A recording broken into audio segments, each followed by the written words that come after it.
મિત્રો કરપડાના બહાર આવતા જે રીતે ઓડિયો ક્લિપ વાયરલ થઈ તે બતાવે છે કે પક્ષ પાસે પહેલેથી જ ડેમેજ કંટ્રોલનો પ્લાન તૈયાર હતો। પણ સવાલ એ છે કે જો કરપડા ભાજપ સાથે સેટિંગ કરતા હતા તો પક્ષ 108 દિવસ સુધી કેમ શાંત રહ્યો?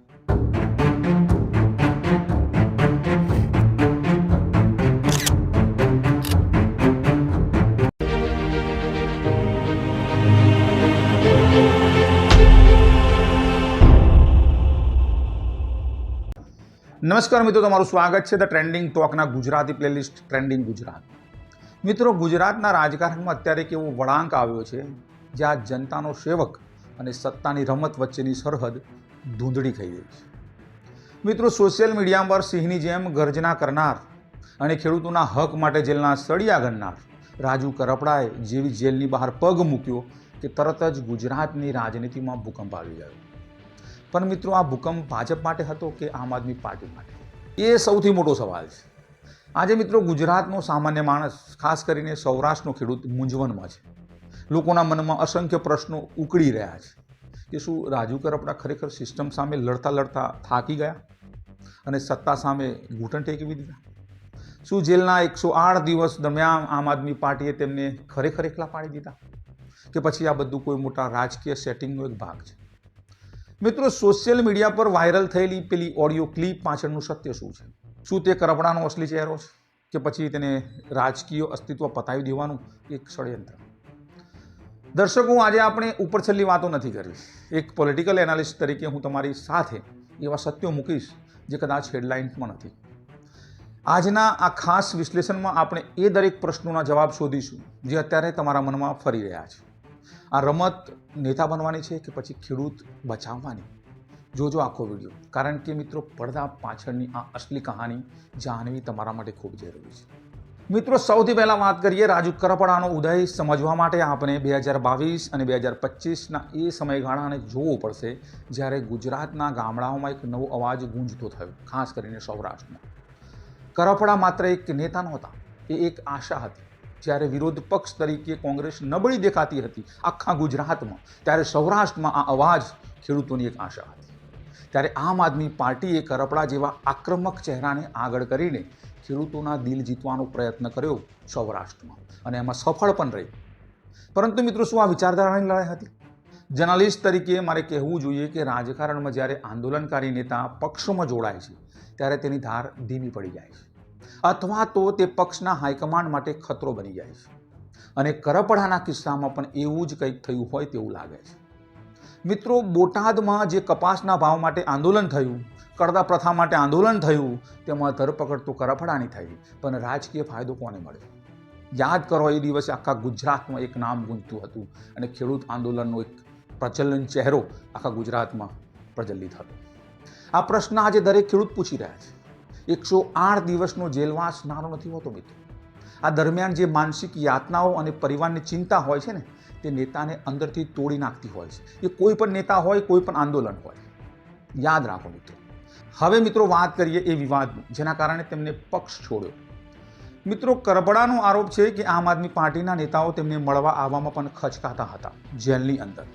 અને અહીં એક મહત્વનો પોઈન્ટ એ છે કે શું આમ આદમી પાર્ટી ગુજરાતમાં પોતાની જૂની સ્ટ્રેટેજી બદલી રહી છે? ઈશુદાન ગઢવી અને અન્ય નેતાઓ અત્યારે જે રીતે કરપડા પર વળતા પ્રહાર કરી રહ્યા છે, તે જોતા લાગે છે કે પક્ષમાં હવે જૂના આંદોલનકારીઓ અને નવા પ્રોફેશનલ રાજકારણીઓ વચ્ચે શીત યુદ્ધ ચાલી રહ્યું હોય। આખા મીડિયામાં એ જ ચર્ચા ચાલે છે અંદર અંદર। જે પહેલાં ભાજપ વર્સેસ આમ આદમી પાર્ટી ચાલતી હતી, એ આમ આદમી પાર્ટીમાં અંદર અંદરના નેતાઓ લડી રહ્યા છે। શું પક્ષ ઈચ્છતો હતો કે કરપડા જેલમાં રહીને જ શહીદ બની રહે, જેથી ચૂંટણીઓમાં સહાનુભૂતિના નામે મતો મળે? મિત્રો, કરપડાના બહાર આવતા જે રીતે ઓડિયો ક્લિપ વાયરલ થઈ તે બતાવે છે કે પક્ષ પાસે પહેલેથી જ ડેમેજ કંટ્રોલનો પ્લાન તૈયાર હતો।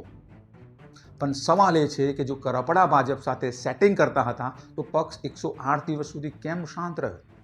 કેમ જેલમાંથી બહાર આવ્યા પછી જ આ ખુલાસા થયા? આ એક મોટો શંકાસ્પદ મુદ્દો છે જો તમે ધ્યાનથી જુઓ તો। પણ મિત્રો, થોડા પાછા જઈએ અને ગુજરાતના ઇતિહાસમાં ડોક્યુ કરીએ તો ખબર પડે કે શું ઇતિહાસ પુનરાવર્તન કરી રહ્યો છે। મિત્રો, ગુજરાતનો રાજકીય ઇતિહાસ જોશો તો સમજાશે કે આંદોલનકારીઓનો રસ્તો હંમેશા સત્તાના રસ્તામાં બળી જાય છે. અંતમાં યાદ કરો હાર્દિક પટેલને, યાદ કરો અલ્પેશ ઠાકોરને. આ બંને નેતાઓએ પણ સિસ્ટમ સામે આક્રમક જંગ છેડ્યો હતો આખા ગુજરાતમાં, અને ભરપૂર સમર્થન મળ્યું હતું લોકોને. કારણ કે ગુજરાતમાં જ્યારે સિસ્ટમ સામે તમે લડો છો તો પબ્લિક જનતા તમારા સાથે જોડાઈ જાય છે.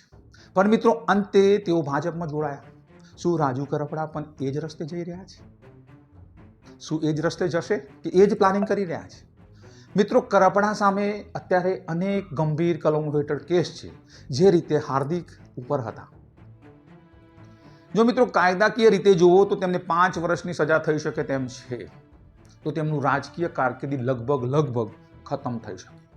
અને આવા સમયે શું સત્તાધારી પક્ષ તેમને વોશિંગ મશીન ઓફર કરી રહ્યો છે, કે પછી કરપડા ખરેખર અન્યાય સામે લડીને થાકી ગયા છે?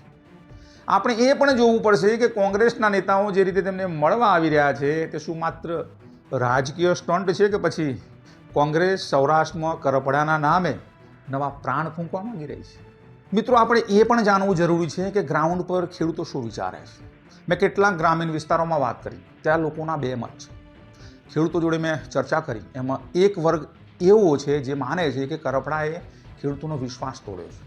લોકો એ પણ કહે છે કે અમે જે નેતા માટે જેલમાં જવાની તૈયારી રાખતા હતા, જેની એક હાકલથી લાખો ખેડૂતો રસ્તાઓ પર ઉતરી જતા હતા, જો તે નેતા સેટિંગ કરે તો અમારે કોના પર વિશ્વાસ રાખવો? બીજો વર્ગ એવો છે જે માને છે કે કરપડા સાથે અન્યાય થયો છે, પક્ષે તેને મજબૂર કર્યા, અને રાજકારણમાં જ્યારે તમારી પાસે પાવર ના હોય મિત્રો, અને તમારી પાછળ પોલીસ પડી હોય, તમારી પાછળ અન્ય ધારાઓ લાગી હોય, ત્યારે એકલા લડવું અઘરું છે. આ વર્ગ કરપડાના રાજીનામાને તેની સ્વતંત્રતા તરીકે જુએ છે. મિત્રો અંતે રાજુ કરપડા કોઈ વ્યક્તિનું નામ નથી. સૌરાષ્ટ્રની અંદર એક પ્રતીક છે, એક એવા યુવાનો જે સિસ્ટમ બદલવા નીકળ્યો હતો, પણ મિત્રો સિસ્ટમમાં જ ફસાઈ ગયો. શું આ ગુજરાતના ખેડૂતનું આંદોલનનો અંત છે? શું હવે કોઈ નવો યુવા સત્તા સામે અવાજ ઉઠાવતા પહેલાં 100 વાર વિચારશે? મારું વિશ્લેષણ એ કહે છે મિત્રો કે આગામી દિવસોમાં કરપડા કદાચ કોઈ મોટું સંમેલન બોલાવશે. તેઓ સાબિત કરવા માગશે કે તેમની તાકાત કોઈ પક્ષના કારણે નથી, પણ જનતાના કારણે છે. પરંતુ જો તેઓ ભાજપમાં કે કોંગ્રેસમાં જોડાશે, યા તો બંને પક્ષોમાંથી કોઈ એકનો ખેસ પહેરશે, તો ચોક્કસપણે તેમની બાગી છબીને મોટો ધક્કો પહોંચશે. લખીને રાખજો. તમને શું લાગે છે કે શું રાજુ કરપડા એક પીડિત છે કે પછી એક ચતુર ખેલાડી? શું આમ આદમી પાર્ટીએ ગુજરાતમાં પોતાનો ભરોસો ગુમાવ્યો છે? તમારા મંતવ્યો મિત્રો કોમેન્ટમાં વિગતવાર જણાવજો. જો આ વિશ્લેષણ મારું યોગ્ય લાગ્યું હોય તો વિડીયોને લાઇક કરજો, શેર કરજો, અને હા, ચેનલને હજુ સુધી સબસ્ક્રાઇબ ના કરી હોય તો મિત્રો ચેનલને સબસ્ક્રાઇબ કરજો. મિત્રો સત્ય હંમેશા કડવું હોય છે, પણ તે જાણવું ખૂબ જ જરૂરી છે. જય હિન્દ, જય ભારત, જય ગરવી ગુજરાત.